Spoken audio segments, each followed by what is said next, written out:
இந்த big pass 9 சீசனுக்குள்ள போட்டிருக்கிறவங்க எல்லாருமே பார்த்தீங்கன்னா கழுசடைகள். இந்த கழுசடைகளோட போய் நீங்கள் என்ன பேசுவீங்க?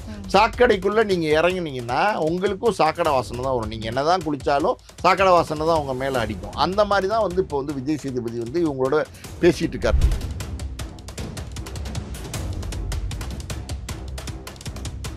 இப்போ விஜய் டிவி மட்டும் இல்லை சார், இப்போ ஜீ தமிழே எடுத்துக்கிட்டிங்கன்னு வச்சுக்கோங்க, சிங்கிள் பசங்கன்னு ஒரு ஷோ போகுது. அதில் வந்து பார்த்தீங்கன்னா அப்படியே ரீக்ரியேட் பண்ணுறேன் அப்படிங்கிறது பேரில் வந்து ஒரு பாடலே ரீக்ரியேட் பண்ணுறாங்க. ஒரு ஸ்டேஜில் மழை பெய்யுது, ஒரு ஸ்டேஜில் வந்து புயல் அடிக்கிற மாதிரி, ஒரு ஸ்டேஜில் கட்டில் போட்டு அங்கே நடக்கக்கூடாத சில விஷயங்கள்லாம் நடக்கிற மாதிரினா அப்படியே வெட்ட வெளியில் காமிக்கிறாங்க. இது எந்த அளவுக்கு ஒரு ஜென்ரேஷன் ஒரு அடாப்ட் பண்ணிக்கணும் அப்படின்னு நினச்சி பண்ணுறாங்களா, இல்லை அவங்க டிஆர்பிக்காக பண்ணுறாங்களா, எதை நோக்கி இது போயிட்டுருக்கு சார்? இது முழுக்க முழுக்க டிஆர்பி காண்டி தான் பண்ணுறாங்க. முழுக்க டிஆர்பி காண்டி தான் பண்ணுறாங்க. இந்த மாதிரி வந்து கண்டென்ட்டை நீங்கள் கொடுத்தீங்கன்னா அது வந்து பெரிய லெவலில் வரவேற்பு இருக்கும், பெரிய லெவலில் ஆடியன்ஸ் பார்ப்பாங்க. டிஆர்பி பெருசாக இருந்துச்சுன்னா அவங்களுக்கு வந்து வியாபாரமாகும். சூர்யா வந்து வாட்டர்மெலன் சாப்பிட்டது என்ன பார்த்து தான் சாப்பிட்டாருங்கிறார். கருப்பில் வந்து ஒரு இது வந்திருக்கு டீசரில், என்ன பார்த்து தான் வந்து சூர்யா சாப்பிட்டாருங்கிறார். அவர் வந்து ஆல்ரெடி கஜினியில் செஞ்சுட்டாரு, அதை பார்த்து தான் இவர் கோமாளி இவர் பண்ணிட்டு இருக்காரு. ஆனால் சூர்யாவே என்ன பார்த்து தான் பண்ணுறாரு அப்படின்ற மாதிரி சொல்கிறாரு. நான் பலூனக்கா அப்படின்னு ஒருத்தவங்களை வந்து உள்ளே இறக்கி விட்டுருக்காங்க. அவங்க பேரே பலூனக்கா அப்படிங்கிறாங்க. அதாவது வந்து ஒரு ஒரு எப்படி சொல்லுது, அடைமொழி பலூனக்கான்னு கூப்பிடுறாங்க. ஸோ பலூனக்கா அப்படின்னும் போது அவங்கள பற்றின பேச்சு வந்து இன்னைக்கு வந்து விஜய் டிவியில் பிக் பாஸ்ல கொண்டு வந்ததுக்கப்புறம் பெருசாக பேச ஆரம்பிக்கிறாங்க. இதுக்கு முன்னாடியே வந்து அது இருக்கு, இல்லைன்னு நம்ம சொல்ல முடியாது. அவங்களோட பேஜ் எல்லாம் போய் பார்த்தா அந்த பலூனக்காங்கிற பேர் ஏன் வந்துச்சு, அவங்களுக்கு எதன் காரணமாக அந்த பேர் வந்திருக்கு அப்படிங்கிறதெல்லாம் நீங்கள் உங்கள் பேஜை பார்த்தா தெரியும். அவங்களோட ஃபோட்டோஸ் வீடியோஸ் எல்லாம் பார்த்தாலே தெரியும். எனக்கு திறமை இருக்கு, நான் பண்றேன், பார்க்கறதுக்கு ஆள் இருக்குன்றாங்களே. ஆமா, திறமைங்கிறது அதாவது வந்து நீங்கள் சொல்லக்கூடாத சில வார்த்தைகள் சொல்ல வச்சிருவீங்க போல் நீங்கள் கேட்குற கேள்வியில். அதாவது வேண்டான்னு நினைக்கிறேன். இது எப்படின்னா, திறமை எப்படி வேணால் காமிக்கலாமா, திறமையே எப்படி வேணால் காமிக்கலாம். திறமை வந்து நீங்கள் வந்து இந்த மாதிரி மலிவாக தான் வந்து காமிச்சு சம்பாதிக்கணும்னு அவசியம் கிடையாது. எம்ஜிஆர் டிவி சினிமா நேயர்கள் அனைவருக்கும் வணக்கம். நான் சுகன்யா அவங்களோட இணையிறது. இன்னைக்கு நம்மளோட கான்வர்சேஷன்ல இணைகிறாரு சினிமா விமர்சகர், Oscar movie producer Balaji Prabhu sir. அவர் ஷோக்குள்ள வெல்கம் பண்ணிடலாம். Welcome to the show sir. வணக்கம். எப்படி சார் நல்லா இருக்கீங்க? இருக்கேன். After long back. ஆமா. Yes sir. ஸோ இப்போ வந்து ரொம்ப இதுவாக பேசிட்டு இருக்கிறது பிக் பாஸ் தான் சார். ஸோ பிக் பாஸ் பற்றி தான் இன்னைக்கு பேச இருக்கோம். எனக்கு அதுக்கு முன்னாடி நம்மளோட டிவியின் உடைய தரம் எதை நோக்கி போயிட்டு இருக்கு அப்படிங்கிற மாதிரி தான் எனக்கு கேட்க தோணுது. ஏன்னா ஃபர்ஸ்ட் சேட்டலைட் சேனல் அப்படின்னா வந்துட்டு அதுக்குன்னு ஒரு தரம் இருக்கும் இல்லையா? ஸோ நிறைய விஷயங்கள் சென்சார் பண்ணி தான் போடுவாங்க. ஏன்னா அடல்ட்ஸ் பார்க்குறாங்க, குழந்தைங்க பார்க்குறாங்கன்னு சொல்லிட்டு நிறையா ப்ரோக்ராம்ஸுமே வந்து ரொம்ப பார்த்து தான் கொடுத்தது உண்டு. இன்னைக்கு நம்மளோட சேட்டலைட் சேனலில் திறந்தாலே பயமாக இருக்குது. பேரண்ட்ஸ் முன்னாடி பார்க்க முடியல, கிட்ஸ் தனியாக விட்டுட்டு பார்க்க முடியல, கிட்ஸ் லாக் போடுற மாதிரி இருக்குது. அந்த மாதிரி நிறைய ஷோஸ் வந்து ரொம்ப டிஃப்ரெண்ட்டாக கொடுக்குறாங்க. அப்படிங்கிறதுக்காக எல்லாத்தையும் வந்து அக்செப்ட் பண்ணிக்கணுமா, முகம் சுளிக்கிற மாதிரி இருக்குது அப்படிங்கிற மாதிரி நிறைய விமர்சனங்கள் வருது. குறிப்பாக வந்து இந்த மாதிரி பிக் பாஸ் மாதிரியான ஷோக்கள் வந்து பாலிவுட்ல வந்து அப்படி இப்படின்னு வந்து இது பண்ணாலும் தமிழ் இண்டஸ்ட்ரி, தமிழ் சினிமாக்குன்னு ஒரு இது இருக்குப்பா, நம்ம கொஞ்சம் ட்ரெடிஷனை ஃபாலோ பண்ணுவாங்கப்பா அப்படிங்கிற சில விமர்சனங்களும் வருது. பட் அதெல்லாம் உடைச்சு இன்னைக்கு விஜய் டிவி வந்து நிறையா ஜிம்ல ஒர்க் பண்ணுறவங்கள, அப்புறம் ஃபிட்னஸ்ன்னு சொல்லிட்டு உள்ளுக்குள்ளேயே ஃபிட்னஸ் ட்ரெஸ் போட்டு நம்ம உலாவறதெல்லாம் பார்க்கறது இருக்கு. ஸோ இதெல்லாம் எப்படி சார் நீங்கள் பார்க்குறீங்க?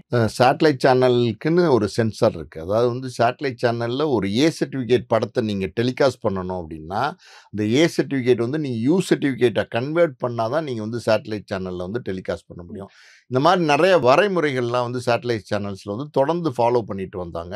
ஸோ இப்போ குறிப்பாக வந்து பார்த்திங்கன்னா விஜய் டிவி, நம்ம பர்டிகுலராக பேசணும்னா விஜய் டிவியில் நிறைய ஷோஸ் வந்து கமர்ஷியல் ஷோஸ், அதாவது வந்து ஒரு இந்த மாதிரி வந்து ரியாலிட்டி ஷோஸ் இருக்குது பார்த்தீங்களா. இது வந்து பர்டிகுலராக விஜய் டிவியில் வந்து பல ஷோஸ் வந்து ஹிட் ஆயிருக்கு.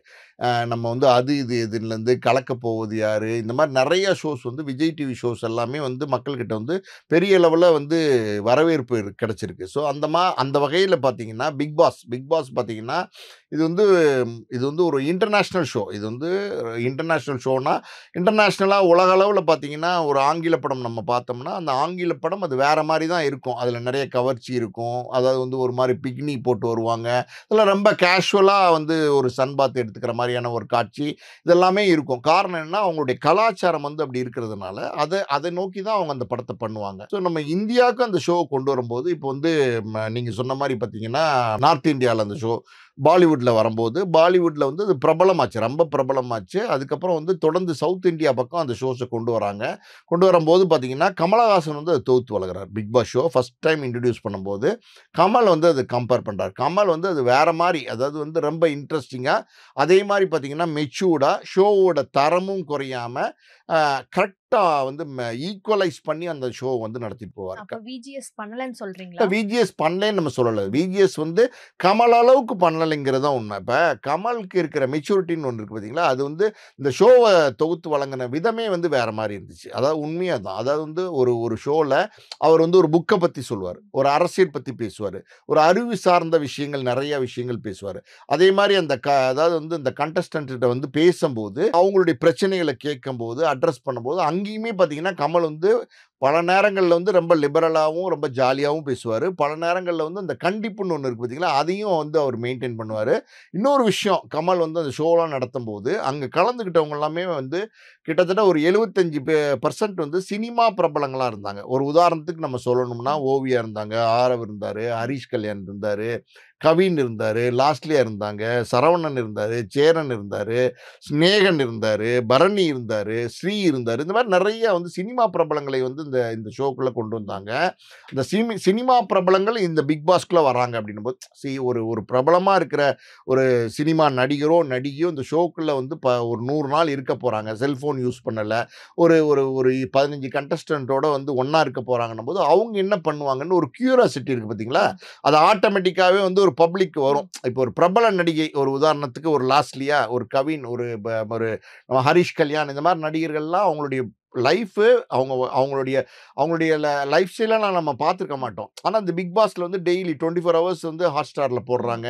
அப்புறம் 1 ஹவர் வந்து டெய்லி ரிலே பண்றாங்க. இதெல்லாம் பார்க்கும்போது அது ஒரு ஆர்வம் வந்து பப்ளிக் கிட்ட இருந்துச்சு. ஸோ, அத தொடர்ந்து வரவேற்பு இல்ல குடுத்தாங்க. இப்ப வந்து விஜய் டிவி வந்து ஜென்எக்ஸ்க்காக தான் பிரத்யேகமா வந்து கதைகளே கேட்குறாங்க. லைக் சீரியலே வந்து பார்த்தீங்கன்னா, ஜென்எக்ஸ டார்கெட் பண்ணி தான் வந்துட்டு கதைகளே வந்து கேட்க ஆரம்பிச்சுட்டாங்க. சீரியலே வந்துட்டு 16 டூ 25 இருக்கக்கூடிய ஆடியன்ஸ தான் வந்து விஜய் டிவி டார்கெட் பண்றாங்க.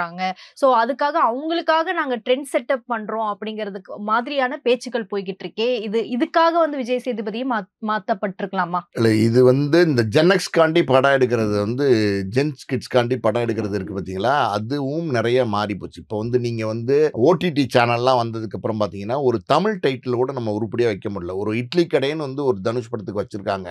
ஆனா, அந்த இட்லி கடைய வந்து பார்க்கிறதை விட காந்தாராவ பார்க்கிறதுல ரொம்ப வந்து இன்ட்ரெஸ்ட் காட்டுறாங்க. ஏதோ ஆடியன்ஸ் வந்து ஒரு ஃபேண்டஸிய நோக்கி வந்து போக ஆரம்பிச்சுட்டாங்க. ஒரு சாதாரணமான ஒரு ஒரு ஒரு கிராமத்தில நடக்கக்கூடிய ஒரு கதையா, ரொம்ப எளிமையா, அதில வந்து பெருசா வந்து ஒரு ஆரவாரமோ, ஒரு பரபரப்போ எதுவுமே இல்லாம அந்த கதை நகர்ந்து போகுது. ஆனா, அதை பார்க்கிறதை விட வந்து ஒரு இன்ட்ரஸ்டிங்கா ஒரு ஃபாஸ்ட்டா நடக்கிற சில விஷயங்கள், ம். ஃபேண்டஸியா இருக்கிற சில விஷயங்கள், அத ரசிக்க ஆரம்பிச்சுட்டாங்க. இப்ப நீங்க சமீபத்தில பாருங்களேன், டைட்டிலே எடுத்துக்கங்களேன். பார்க்கிங்ன்னு வைக்கிறாங்க. தமிழ் டைட்டில் கிடையாது. குட் நைட் வைக்கிறாங்க. டிராகன் வைக்கிறாங்க. லவ் டுடேன்னு வைக்கிறாங்க. டூடுன்னு ஒரு ஒரு டூடு. படம் வரப்போகுது. எல்ஐசின்னு எல்ஐகேன்னு ஒரு படம் வரப்போகுது. ஸோ இது இந்த டைட்டில் வைக்கிற கிஸ்ன்னு ஒரு படம் வருது.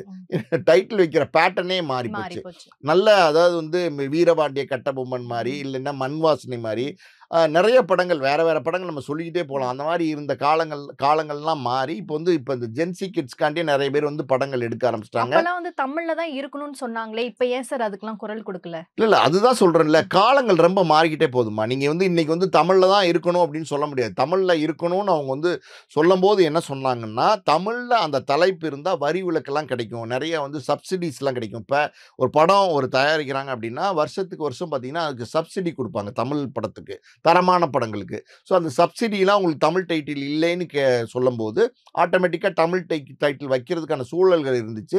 இன்னைக்கு நீங்க வந்து நாங்க தமிழ் டைட்டில் வச்சா வைக்கலைன்னா சப்சிடி குடுக்க மாட்டோம்ன்னு சொன்னா கூட பரவாயில்லைன்னு போக ஆரம்பிச்சுட்டாங்க. காரணம் என்ன அப்படின்னா, அன்றைய காலகட்டங்கள்ல சினிமா வந்து கிட்டத்தட்ட ஒரு 25, 30, 40, 50 லட்சங்கள்ல தான் தயாராயிட்டு இருந்துச்சு.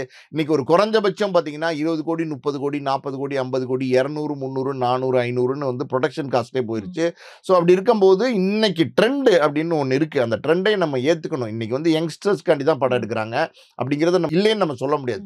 அதே நேரத்துல இப்ப விஜய் டிவி மாரி ஊடகங்கள், அதாவது வந்து ஏன் விஜய் டிவி, சேட்டலைட் சேனல்ஸ்ல இத பண்ண வேண்டாம்னு நம்ம சொல்றோம் அப்படின்னா, இப்ப திரைப்படத்துல வந்து ஒரு ஏ சர்டிபிகேட் குடுத்துட்டாங்க அப்படின்னா, அது வந்து அந்த 18 வயதுக்கு கீழ உள்ளவங்க போய் பார்க்க முடியாது. ரெஸ்ட்ரிக்ஷன்ஸ் இருக்கு.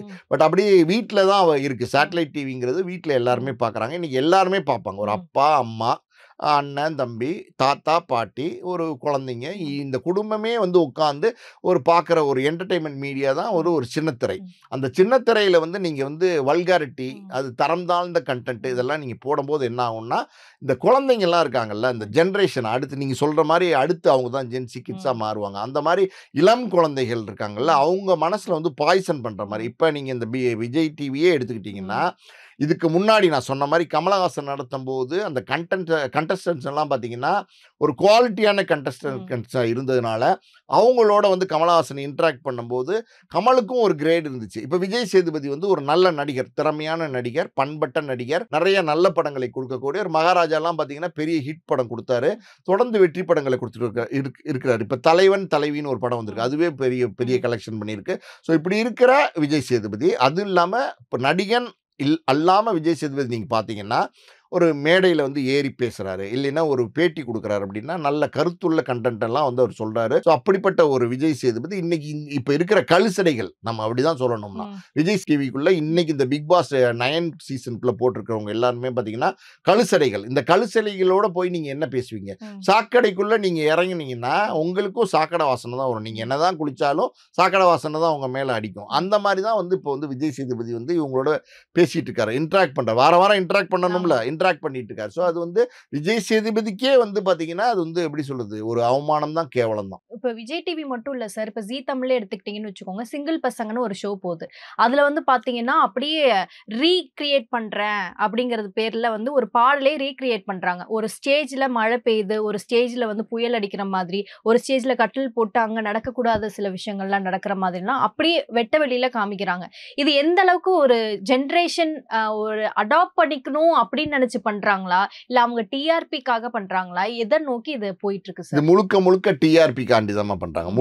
முழுக்க டிஆர்பி காண்டி தான் பண்றாங்க. இந்த மாரி வந்து கன்டென்ட்ட நீங்க குடுத்தீங்கன்னா, அது வந்து பெரிய லெவல்ல வரவேற்பு இருக்கும். பெரிய லெவல்ல ஆடியன்ஸ் பார்ப்பாங்க. டிஆர்பி பெருசா இருந்துச்சுன்னா, அவங்களுக்கு வந்து வியாபாரமாகும். அவங்க போட்ட அந்த பணத்த வந்து பல மடங்கு வந்து அவங்க திருப்பி எடுக்க முடியும். ஸோ அந்த ஒரு நோக்கத்துல தான் இப்ப சமீபத்தில பண்ணிட்டு இருக்காங்க. இப்ப விஜய் டிவி அதுல முதன்மையா இருக்குன்னு நம்ம சொல்லலாம். அதாவது வந்து விஜய் டிவில வர கன்டென்ட்லாம் பாருங்களேன். குக் வித் கோமாளியே நீங்க எடுத்துக்கங்க. அதுலயும் நெறைய பிரச்சனைகள். இப்ப வந்து அதுல கலந்துகிட்ட மாதம்பட்டி ரங்கராஜ், ஜாய் கிஸ்லா இந்த மேட்டர்லாம் ஒரு பக்கம் சர்ச்சையாயிட்டு இருக்கு. விஜய் டிவில பார்த்தீங்கன்னா, அது பிரியங்கா மணிமேகலை அந்த பிரச்சனை வந்து பெருசா சமீபத்தில கொஞ்ச நாளைக்கு முன்னாடி போச்சு. அதுக்கப்புறம் விஜய் சேதுபதி அவர் வந்து இப்ப வந்து பிக் பாஸ் நடத்திட்டு இருக்காரு. அவர் மேலயுமே ஒரு அலிகேஷன் வந்துச்சு. என்ன அலிகேஷன் சார்? அது ஏதோ ஒரு செக்ஸ் புகார் வந்துச்சு. அது உண்மையா பொய்யாங்கிறதெல்லாம் நமக்கு தெரியாது. ஆனா அப்படி ஒரு புகார் வந்து நடுவுல திடீர்னு சோசியல் மீடியால வந்து பேசுனாங்க. அது உண்மையா பொய்யான்னு நமக்கு யாரோட தெரியாது. தொடர்பு? யாரோ ஏதோ சொல்றாங்க. நடிகைகளோட எல்லாம் ஏதோ தொடர்பு இருக்குன்னு சொல்லி ஒரு பேச்சு ஒண்ணு வந்துச்சு. It is true R not அப்படிங்கிறது நமக்கு தெரியாது. பட் வந்து அப்படி ஒரு விஷயம் வந்துச்சு. புரியுதா உங்களுக்கு? ஸோ மொத்தத்தில பார்த்தீங்கன்னா, அதுக்கப்புறம் பார்த்தீங்கன்னா, இப்ப வந்து பாவனா அவங்க வந்து பார்த்தீங்கன்னா, இந்த யோகி பாபுவோட பேசின விஷயம் சர்ச்சையாச்சு. இப்படி வந்து விஜய் டிவியில பங்கேற்கிற கண்டஸ்டன்ட்ஸ், அதாவது வந்து விஜய் டிவியில போஸ்ட் பண்றவங்க, இவங்க எல்லாருக்குமே நெறைய பிரச்சனைகளுக்குள்ளயும், சர்ச்சைகளுக்குள்ளயும் சிக்குறாங்க. அப்ப நீங்க சொல்றத வச்சு பார்த்தா, விஜய் டிவில வந்து நெகட்டிவ் ஃபேம் இருக்கக்கூடியவங்கள தான் வந்து டார்கெட் பண்ணி உள்ளுக்குள்ள இல்ல போடுறாங்களா? விஜய் டிவியே என்னன்னா, அவங்க வந்து இந்த மாரி வந்து ஒரு நெகட்டிவா உள்ள விஷயங்களை வந்து எக்ஸ்போஸ் பண்ணி, பப்ளிக்ல வந்து இந்த நெகட்டிவான விஷயங்கள காமிச்சா, நம்ம வந்து ஷோ வந்து சக்சஸ்ஃபுல்லா நடத்தலாம்னு நெனைக்கிறாங்க. எல்லா ஷோவுமே பாருங்களேன், விஜய் டிவியினுடைய பல ஷோஸ் வந்து பார்த்தீங்கன்னா, அது வந்து நல்லா இருக்கும் அப்படிங்கிறதை மீறி, அதுல வந்து நெறைய அடல்ட் கன்டென்ட், நெறைய விஷயங்களை வந்து அதுல வந்து உள்ள வைக்கிறாங்க. இப்ப குறிப்பா வந்து இந்த பிக் பாஸ வந்து இவ்ளோ தூரம் பேசுறதுக்கு காரணம் என்னன்னா, பிக் பாஸ்ல உள்ள இன்னைக்கு வந்திருக்கிற போட்டியாளர்கள் எல்லாமே வேற மாரியான கோமாளித்தனமான போட்டியாளர்களா இருக்காங்க. இவங்கலாம் யாரு? இவங்கலாம் எந்த விதத்தில தங்கள பிரபலப்படுத்திக்கிட்டவங்க அப்டின்னா, ஒருத்தர் வந்து திவாகர் எடுத்துக்கிட்டீங்கன்னா, அவர் வந்து YouTubeல வந்து என்னென்னமோ பண்றாரு. ஒரு தர்பூசணி பழத்த சாப்பிடுறதுலருந்து, அது என்னென்னமோ பண்ணி அப்டி பிரபலமாயி, சேனலா போய் பேட்டி குடுத்து, சேனலா போய் சண்ட போட்டு, அது ஒரு கோமாளித்தனமான ஒரு ஆளா தான் வந்து எல்லாருமே திவாகர பார்க்குறாங்க. ஒண்ணுமே இல்ல. ஒரு தியேட்டருக்கு போறார், ஒரு படம் பார்க்குறார், அந்த படம் பார்த்துட்டு வந்து அந்த படத்த பத்தி ஒரு கருத்து சொல்றார். இல்லைன்னா சிவாஜி மாரி நான் நடிக்கிறேன் அப்டின்னு சொல்லி ஏதேதோ சேஷ்டைகள்லாம் பண்றாரு. அதுக்கப்புறம் அதுக்கப்புறம் பார்த்தீங்கன்னா, நம்ம சூர்யா வந்து வாட்டர்மெலன் சாப்பிட்டது என்ன பார்த்து தான் சாப்பிட்டாருங்கிறாரு. கருப்புல வந்து ஒரு இது வந்திருக்கு டீசர்ல. என்ன பார்த்து தான் வந்து சூர்யா சாப்பிட்டாருங்கிறாரு. அவர் வந்து ஆல்ரெடி கஜினியில செஞ்சுட்டாரு. அத பார்த்து தான் இவர் கோமாளி. இவர் பண்ணிட்டு இருக்காரு. ஆனா சூர்யாவே என்ன பார்த்து தான் பண்றாரு அப்படின்ற மாரி சொல்றாரு. ஸோ நெறைய விஷயங்கள் ம். அதாவது வந்து இவருடைய அதாவது இந்த மாரி அவர் ஒரு டாக்டர்ங்கிறாரு. அவர் ஒரு பிசியோதெரபிஸ்ட் டாக்டர்ங்கிறாரு. ம். ஸோ பிசியோதெரபி டாக்டரா இருக்கிறவரு, அவர் அந்த குவாலிட்டிய மெயின்டெயின் பண்ணாம ம். ஒரு சீப் பப்ளிசிட்டி, சீப் பாப்புலாரிட்டின்னு சொல்லுவாங்கல்ல. ம். அதுக்காண்டி வந்து கோமாளித்தனமான பல வேலைகளை செஞ்சுட்டு இருக்காரு. அவர் கோமாளி தானா? இல்ல வந்து மத்தவங்கள கோமாளியாக்குறாரா? அப்படிங்கிறது இதுவரைக்குமே கண்டுபிடிக்க முடியல. ம். பண்றதெல்லாம் பார்த்தீங்கன்னா, கோமாளித்தனமா இருக்கு. எல்லாரும் சிரிக்கிறாங்க. ஆனா உண்மையாலுமே அவர் கோமாளியா? அப்படிங்கிறது நம்மளால கண்டுபிடிக்க முடியல. கன்டென்ட்காண்டி பண்றாரா? அப்படின்னா, அப்படி பண்ணி பாப்புலர் ஆயி தான் இன்னைக்கு வந்து விஜய் டிவிக்குள்ள பிக் பாஸ்ல அவர் செலக்ட் ம். பண்ணியிருக்காங்க. ம். ஒருத்தர் ஒரு போட்டியாளர் இப்படி இருக்காரு. இன்னொரு போட்டியாளர பொறுத்தவரைக்கும் பார்த்தீங்கன்னா, பலூன் அக்கா அப்படின்னு ஒருத்தவங்கள ம். வந்து உள்ள இறக்கி ம். விட்டுருக்காங்க. அவங்க பேரே பலூன் அக்கா அப்படிங்கிறாங்க. ம். அதாவது வந்து ஒரு ஒரு எப்படி சொல்றது? அடைமொழி. ம். பலூன் அக்கான்னு கூப்பிடுறாங்க. ஸோ பலூன் அக்கா அப்படின்னும்போது அவங்கள பத்தின பேச்சு வந்து இன்னைக்கு வந்து விஜய் டிவில பிக் பாஸ்க்குள்ள கொண்டு வந்ததுக்கப்புறம் பெருசா பேச ஆரம்பிக்கிறாங்க. இதுக்கு முன்னாடியே வந்து அது இருக்கு. இல்லைன்னு நம்ம சொல்ல முடியாது. ம். அவங்களோட பேஜ் எல்லாம் போய் பார்த்தா, அந்த பலூன் அக்காங்கிற பேரு ஏன் வந்துச்சு அவங்களுக்கு? ம். எதன் எதன் காரணமா அந்த பேர் வந்திருக்கு அப்படிங்கிறதெல்லாம், நீங்க உங்க பேஜ பார்த்தா தெரியும். அவங்களோட ஃபோட்டோஸ், வீடியோஸ் எல்லாம் பார்த்தாலே தெரியும். நம்ம ம். அத சொல்ல வேண்டிய தேவையில்ல. ம். ஸோ இதெல்லாம் வந்து எப்படின்னா, கலாச்சார சீரழிவு தான். சார் உண்மையிலுமே. அவங்கலாம் பயங்கர சப்ஸ்கிரைபர்ஸ் வச்சிருக்காங்க. ஆமா. அவங்க இவங்களுக்குன்னு தனி ஃபேன் சப்ஸ்கிரைபர்ஸ் பேஸ் வச்சிருக்காங்க. வச்சிருக்காங்கன்னாம்மா, இன்னைக்கு வந்து நான் தான் சொன்னேன்லம்மா, இன்னைக்கு மலிவான விஷயங்களுக்கு தாம்மா இன்னைக்கு வந்து மக்கள் தேடி போறாங்க. நல்ல விஷயங்கள் இப்போ ஒண்ணும் இல்ல. தோட்டத்துல விளையிற ஆர்கானிக்கா விளையிற ஒரு கத்திரிக்காயோ, ஒரு தக்காளியோ, ஒரு வெண்டைக்காவோ இன்னைக்கு கிடைக்குதா நமக்கு? நீங்க இல்ல. சொல்லுங்க. இது வந்து பல வருடங்களுக்கு முன்னாடி கிராமங்கள்ல இயற்கையா விவசாயம் பண்ணாங்க. ம். இயற்கை விவசாயத்தின் மூலமா ஆர்கானிக்கா கிடைச்ச ஃபுட்ட ம். வந்து நம்ம சாப்பிட்டுட்டு இருந்தோம். ம். இன்னைக்கு எல்லாத்துலயுமே உங்களுக்கு கலப்படம். ம். மொத்தத்துல எல்லா விஷயத்துலயுமே உங்களுக்கு கலப்படம்ன்னும்போது, நம்ம வந்து எடுத்துக்கிற ஃபுட்டே வந்து ஆர்கானிக் ஃபுட் இல்லாம ஆனா போயிருச்சு. அவங்க சொல்றாங்களே, எனக்கு திறமை இருக்கு. நான் பண்றேன். பார்க்கறதுக்கு ஆள் இருக்குன்றாங்களே. ஆமா திறமைங்கிறது அதாவது வந்து நீங்க சொல்லக்கூடாத சில வார்த்தைகள் சொல்ல வச்சுருவீங்க போல நீங்க கேட்கிற கேள்வியில. அதாவது வேண்டான்னு நெனைக்கிறேன். இது எப்படின்னா, திறமை எப்படி வேணா காமிக்கலாமா? திறமைய எப்படி வேணா காமிக்கலாம். திறமை வந்து நீங்க வந்து இந்த மாரி மலிவா தான் வந்து காமிச்சு சம்பாரிக்கணும்னு ம். அவசியம் கிடையாது. ம். ஒரு பெண் அப்படிங்கிறதுனால, அந்த ம். பெண்ண வந்து அந்த பெண்மைய வந்து எக்ஸ்போஸ் பண்ணி, ம். அத வந்து ஒரு ஒரு ஒரு பப்ளிக் ப்ராப்பர்ட்டி மாரி மாத்தி, ம். அதன் மூலமா நீங்க திறமைய காட்டிட்டு, அது ஒரு திறமைன்னு நம்ம சொல்ல முடியாது. ஆனா ஒரு அந்த 300 திறமைய தானே சார் விஜய் டிவி எடுத்து போட்டுருக்காங்க. அதுதான் விஜய் டிவி தான் மலிவான விஷயங்களை செஞ்சுட்டு இருக்காங்கன்னு தான் நான் சொல்றோம். இப்ப ம். ரூ. 390 குடுத்தா, ம். என்னோட பேஜ சப்ஸ்கிரைப் பண்ணா, ம். நீங்க வந்து 24 ஹவர்ஸ் 24x7 வந்து நீங்க என் கூட பேசலாம். என்ன ம். வேணாலும் பேசலாம் ம். அப்படிங்கிற மாரியான ஆமா. ஒரு சப்ஸ்கிரிப்ஷன் நீங்க ஒரு பெண் குடுக்கும்போது, ம். ஆட்டோமேட்டிக்கா ஆண்கள் வந்து ம். அது வரதான் செய்வாங்க. இப்போ நீங்க பலூன் வந்து அக்காவ ஒன் பேசுறாங்க. அப்ப தர்ஷா குப்தாவும் சப்ஸ்கிரைபர்ஸ் வச்சிருந்தாங்களே சார். அதுதான்மா. தர்ஷா குப்தா மாரி ஆட்கள், பலூன் அக்கா மாரி ஆட்கள் எல்லாருமே ஒரே கேட்டகரி தான். ம். நீங்க அவங்க சப்ஸ்கிரைபர்ஸ் வச்சிருந்தாங்கங்கிறதுக்காண்டி நம்ம சொல்லல. இந்த மாரி சப்ஸ்கிரைபர்ஸ வந்து தவறான வழியில வந்து நீங்க வந்து ஈர்க்கிற ஒரு விஷயம் இருக்கு பார்த்தீங்களா? ம். அது வந்து தவறுன்னு தான் நம்ம சொல்றோம். நம்ம ம். வந்து நீங்க புகழ் அடையறதுக்கு எத்தனையோ விஷயங்கள் இருக்குமா. ஒரு ஓட்டப்பந்தயத்துல நீங்க கலந்துக்கிறதோ, இல்ல வந்து வேற எதுல வேணா ம். நடனத்திலயோ, இல்ல எதுல வேணாலும் நீங்க கலந்து வந்து நீங்க வந்து சக்சஸ்ஃபுல்லா வரலாம். அதுல நீங்க ஒரு பெரிய பிரபலமா வரலாம். ம். வந்ததே ஆட்களே இல்லையா? எத்தனையோ பேர்கள் புகழடைந்த பல பேர் வந்து பார்த்தீங்கன்னா, அவங்களுடைய திறமைகளை வச்சு வந்திருக்கிறாங்க. இன்னைக்கு வந்து திறமைகளை வந்து மலிவான விதத்தில வந்து அதை வந்து பயன்படுத்துற மாரி பயன்படுத்தி, அதன் மூலமா ஒரு புகழ் அடைகிறதுங்கிறது வந்து பார்த்தீங்கன்னா, அது வந்து எப்படி சொல்ல சீப்பா தான் நம்ம சொல்ல முடியும்.